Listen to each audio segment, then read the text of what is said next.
Hey everybody, today I'm going to do my review on the brand new Milwaukee M18 FUEL Brushless Band Saw. This is model 2729-22. That comes with 2 batteries, the protective case, a charger, as well as the tool itself. Model 21 would come with 1 battery, the protective case, and a charger. And model 20 is the bare tool itself with no extras.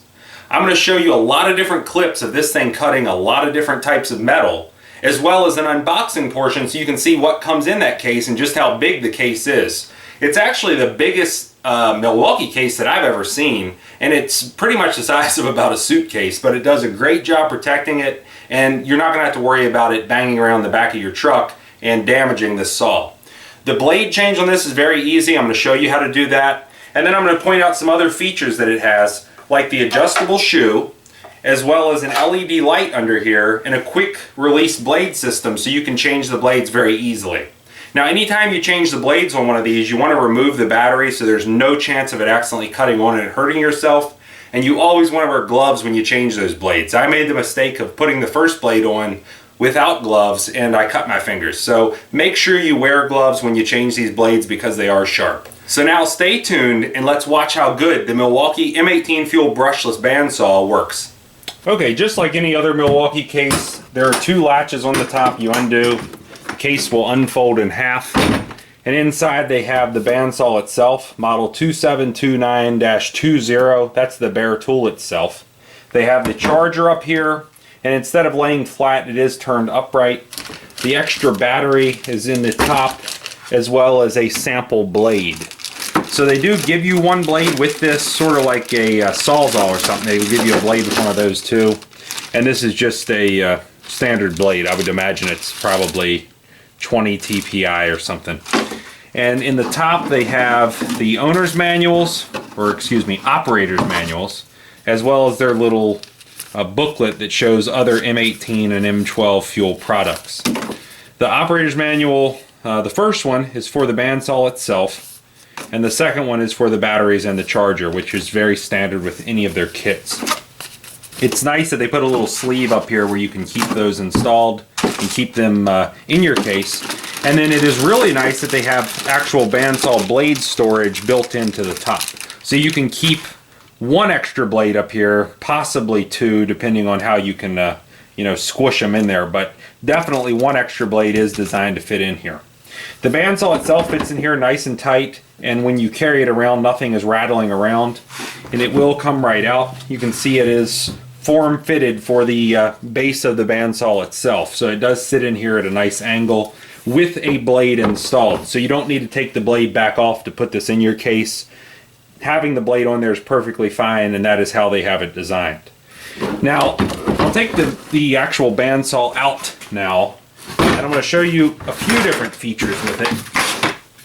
First, at the top, your battery will just slide off. So if you press the 2 little quick release tabs, it will slide off just like the standard M18 rail system.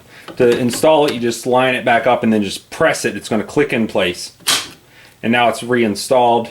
You have a speed selector switch up next to your trigger right here that goes from speed 1 to 5. So I've been keeping it on 5, but you can turn it on 1 if you have really thick metal you're going through. Then you have your trigger and a trigger lock. So if it's in the case, you can't accidentally pull the trigger. And then if you want to unlock it, you just press the other side and that unlocks it. And then, of course, the blade will move at that point. So keep the trigger lock on. They have a rafter hook similar to the Sawzall itself. And when I was out side doing video clips, I actually hung this on a cattle fence out there while I was doing that. So it is very well placed and it's well balanced when it's hanging up. It is only 1 position. It does not rotate into multiple positions, so it's either open or closed, and it rotates 1/4 of a turn out. And then they have the handle's nice rubberized grip, and then the top part where you basically guide it is just solid plastic. It is not rubberized at all. But the grip itself is rubberized, sort of like a drill or one of the impacts. Okay, before I get started cutting anything, I want to show you how to install a blade on one of these. The first thing you want to do is make sure you have gloves on, because like I said, I cut myself the first time I did this, so if you're wearing gloves, you're going to protect your hands. Second thing, you want to make sure the battery is removed. And if you're watching this and you have one that actually plugs in, or you're planning on getting one that plugs in, make sure it's unplugged, because you don't want any chance of it cutting on and then slicing your finger off while you put the blade on. So once you remove the battery, you're going to see this little lever over here on the opposite side from the trigger. This will release the tension on the actual wheel itself. You're going to rotate that counterclockwise, and you can see that it clicks back and now it just moves freely. And then at this point we're going to turn it completely around so you can see the bottom of it. Now that there's no tension on this, you can put the blade on there, because once we get the blade installed, we're going to turn that lever back. This actual spindle is going to be pushed tighter, and that blade's going to tighten up. So what we'll do is we'll take our blade, and down here in the bottom rollers where the actual blade is visible, that's where you want to feed it through first. So you're going to stretch it tight through those two rollers, and once you get through those two rollers, there we go. Once you get through the two rollers, then you're going to wrap it around one of the spindles. So I got it around the first spindle, and now I'm going to wrap it around the second spindle. And you know, this is really supposed to be a circular blade, but you're kind of turning it at a weird angle, which is why it kind of fights you. But sometimes it's a lot easier than others. You just want to make sure that the teeth are going to be flush with this rubber belt that they have around there. Same thing with this back spindle. You want to make sure that the teeth are flush with it. And then the most important part is to make sure they're pressed in flat against these rollers. So they need to be pressed in all the way. And once you have those different things aligned, then you're just going to reach underneath it here and then twist that lever lock back around. And if you twist it back around, now the blade is correctly installed. I'm going to put the battery in now, and then I'm going to turn it on just so you can see it spin around. So here we go. My hand's out of the way, and I'm going to spin it around. You'll be able to see the blade move.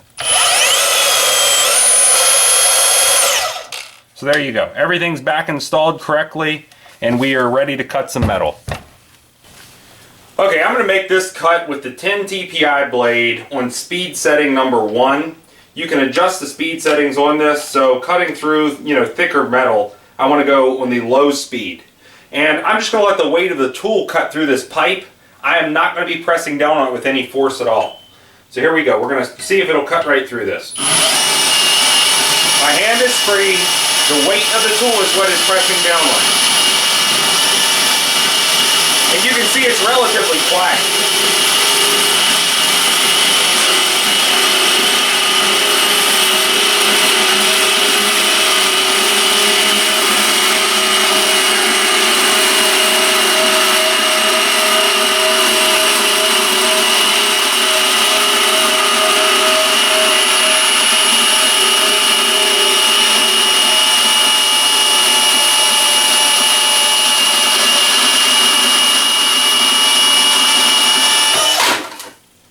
Slice right through it with no problems whatsoever.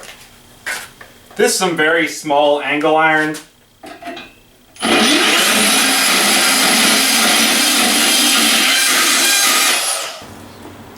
Okay, this is a 4-inch diesel exhaust pipe.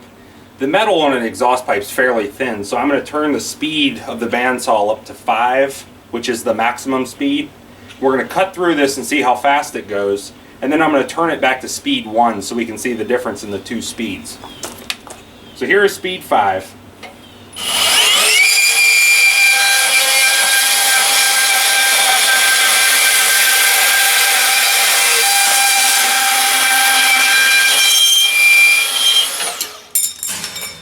And now I'm going to turn this back to speed 1. We're going to make that same cut and see the difference.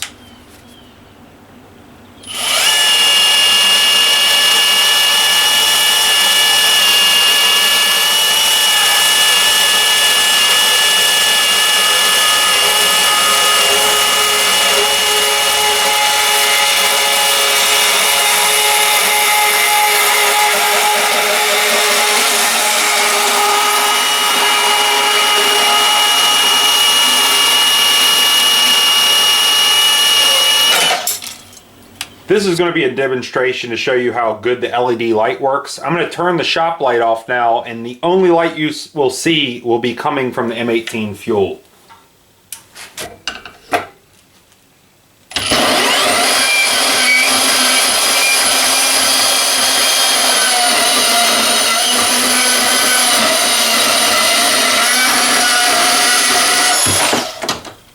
This is 1.5 inch square tube with 1/8 inch thick walls.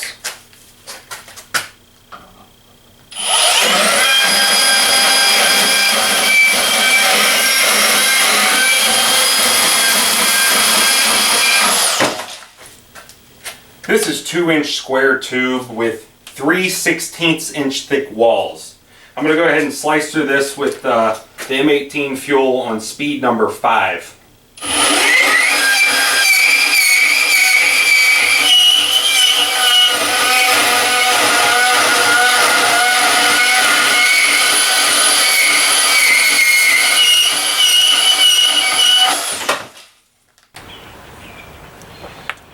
Here's an old homemade galvanized bumper. This is about 4 inches wide, and it is hollow, so it's like a big C channel. So we'll cut the end of this off.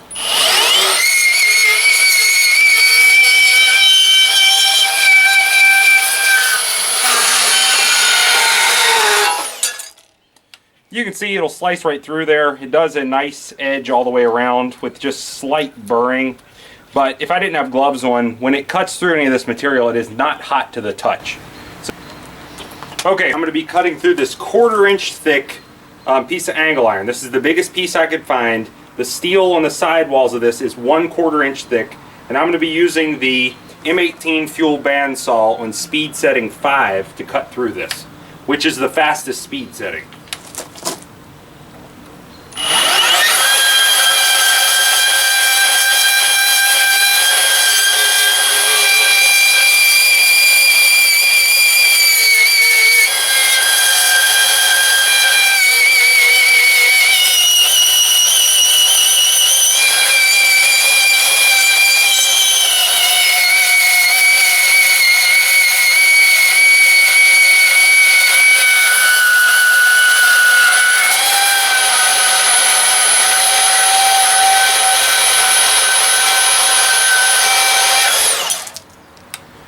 So there you have it, 1/4 inch thick steel. Let's see if this is hot.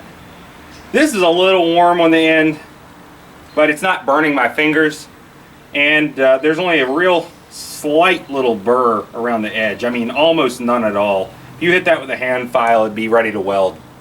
So through 1/4 inch thick steel, no problem whatsoever. Even on speed 5, the blade did not give up and it cut right through it. Okay, now I'm going to try to cut through 11 pieces of 1/2 inch rebar all at once. I have these zip tied together, and I'm going to try to cut through the entire bunch of them, and this whole end should fall off.